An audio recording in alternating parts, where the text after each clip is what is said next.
নামি দামী মন্ত্ৰী বিধায়কে কৰিব নোৱাৰা কাম কৰি দেখুৱালে বিধায়ক অখিল গগৈয়ে। আপুনি হয়তো জানি আচৰিত হ'ব, এইজন এনে এজন ব্যক্তি যিজন ব্যক্তি সদায় দুখীয়াৰ মানুহৰ লগত আছে।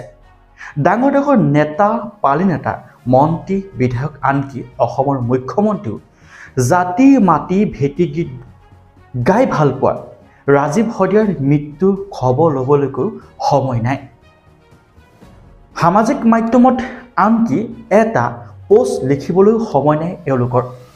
নেতা, পালি নেতাৰ, মন্ত্ৰী, বিধায়কৰ লগতে অসমৰ বহু নামী দামী শিল্পীয়েও ৰাজীৱ শদিয়াৰ মৃত্যুক এষাৰ মাত লগাবলৈ দূৰৰে কথা, আনকি সামাজিক মাধ্যমত এষাৰ বাক্য লিখিবলৈ সময় নাই। অসমৰ এজন জনপ্ৰিয় কণ্ঠশিল্পীয়ে মৃত্যুৰ দুদিনৰ পিছতে ছ'চিয়েল মিডিয়াৰ জৰিয়তে এষাৰ বাক্য ৰাজীৱ শদিয়াৰ নামত লিখিবলৈ সময় পালে। এইষাৰ কথা সঁচাকৈ আচৰিত। কিন্তু বিধায়ক অখিল গগৈ সকলোকৈ পৃথক। সেয়ে হয়তো অসমবাসী ৰাইজে বহুত বেছি ভাল পায় বিধায়ক অখিল গগৈক। আপুনি হয়তো জানি আচৰিত হ'ব, যিটো সময়ত নামী দামী মন্ত্ৰী, বিধায়ক তথা অসমৰ মুখ্যমন্ত্ৰীকে ধৰি বহু শিল্পীসকলে ৰাজীৱ শদিয়াৰ ঘৰত গৈ এষাৰ মাত দিয়াৰ দূৰৰে কথা, আৰ্থিক সাহায্য প্ৰদান কৰাৰ দূৰৰে কথা, সামাজিক মাধ্যমত এষাৰ বাক্য লিখিবলৈ সময় নাই। কিন্তু সেই সময়তে বিধায়ক অখিল গগৈ এক প্ৰশংসনীয় পদক্ষেপ। আপুনি হয়তো জানি আচৰিত হ'ব যে বিধায়কগৰাকীয়ে নিজৰ দৰমহাৰ ফালৰ পৰাই 1 লাখ টকাৰ আৰ্থিক সাহায্য প্ৰদান কৰিলে। ইয়াৰ উপৰিও তেখেতৰ যি কাজিৰঙাৰ অৰ্কিড পাৰ্ক আছে, সেই অৰ্কিড পাৰ্কৰ পৰাও 1 লাখ টকাৰ আৰ্থিক সাহায্য প্ৰদান কৰিলে ৰাজীৱ শদিয়াৰ পৰিয়ালটোক। মুঠৰ ওপৰত অখিল গগৈ ডাঙৰীয়াই 2 লাখ টকাৰ দি সাহায্য প্ৰদান কৰিলে। কিন্তু টকা দিয়াতকৈ ডাঙৰ কথা যে তেখেতে বহু ব্যস্ততাপূৰ্ণ জীৱনৰ মাজতো এষাৰি মাত দিবলৈ ওলালগৈ ৰাজীৱ শদিয়াৰ পৰিয়ালত। পত্নীগৰাকী, মাক, দেউতাক, সমূহ পৰিয়ালবৰ্গৰ লগতে ৰাজীৱ শদিয়াৰ সন্তানটিও খবৰ ল'লে বিধায়ক অখিল গগৈয়ে। ইয়াৰ উপৰিও সন্তানৰ সম্পূৰ্ণ পঢ়া খৰচ, লগতে পত্নীগৰাকী চাকৰি অৰ্থাৎ সংস্থাপনৰ দাবী বিচাৰি মুখ্যমন্ত্ৰী মহোদয়লৈ এখন পত্ৰ লিখাৰ কথা দিলে বিধায়ক অখিল গগৈয়ে।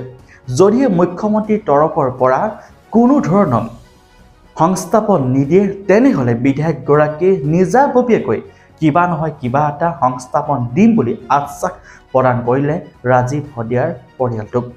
ইয়াৰ উপৰিও যদিহে পৰিয়ালৰ সন্মতি হয়, তেনেহ'লে সন্তানটি আৰু পত্নীগৰাকীৰ সমূহ যি দায়িত্ব, পঢ়াৰ লগতে যি চিকিৎসা হ'ব বা বিভিন্ন ধৰণৰ যি খৰচ পাতি হ'ব, সকলোখিনি দায়িত্ব বহন কৰিবলৈ সাজু বুলি কৈছে বিধায়কগৰাকীয়ে।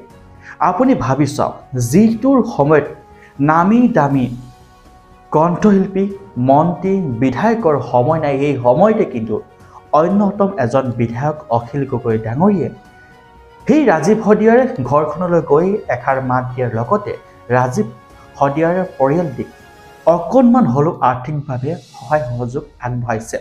ইয়াৰ উপৰিও বহুজনে সহায় সহযোগ আগবঢ়াইছে বুলি ইতিমধ্যে জানিব পৰা গৈছে। জাতি মাটি ভেটি গীত গাই ভাল পোৱা ৰাজীৱ শদিয়াৰ পৰিয়ালটোক সকলোৱে একেলগে সহায় সহযোগিতা আগবঢ়াব লাগে বুলি অখিল গগৈ ডাঙৰীয়াই মত পোষণ কৰিছে। সঁচাকৈ তেখেতৰ যি এখন বহল মনৰ অন্তৰ ভাল লাগিল। যিকোনো সময়তে, যিকোনো পৰিস্থিতিতে ৰাজনীতি বাদ দি, ৰাজনীতি সদায় এটা ঠাইত থৈ পিনে তেখেতে সদায় সাধাৰণ মানুহৰ বাবে ওলাই আহে। জোনমণি ৰাভা ঘৰলৈও তেখেতে গৈছে, জোনমণি ৰাভা ঘৰত গৈও মাকক এষাৰি মাত দিছে। কিন্তু জোনমণি ৰাভা ঘৰলৈ যাবলৈও সময় নহ'ল বহু নামী দামী মন্ত্ৰী, বিধায়কৰ। কিন্তু সাধাৰণ এজন মানুহৰ কিবা হ'লে ধপলিয়াই যায় সেই মন্ত্ৰী, বিধায়কসকলে। কিন্তু জাতি মাটি গীত গাই ভাল পোৱা ৰাজীৱ শদিয়াৰ ঘৰলৈ এখন বেগ যাবলৈ সময় নাই তেওঁলোকৰ। সঁচাকৈ আচৰিত। কিন্তু এই ক্ষেত্ৰত বিধায়ক অখিল গগৈ ডাঙৰীয়াৰ সঁচাকৈ পৃথক। আপোনালোকে কি ক'ব? আপোনালোকৰ বহুমূলীয়া মতামত দিবলৈ নাপাহৰিব। যিমান পাৰে সিমান এই ভিডিঅ'টো শ্বেয়াৰ কৰক আৰু সকলোৱে কিবা নহয় কিবা এটা আৰ্থিক সাহায্য কৰিবলৈ নাপাহৰিব। ধন্যবাদ। জয় অসম।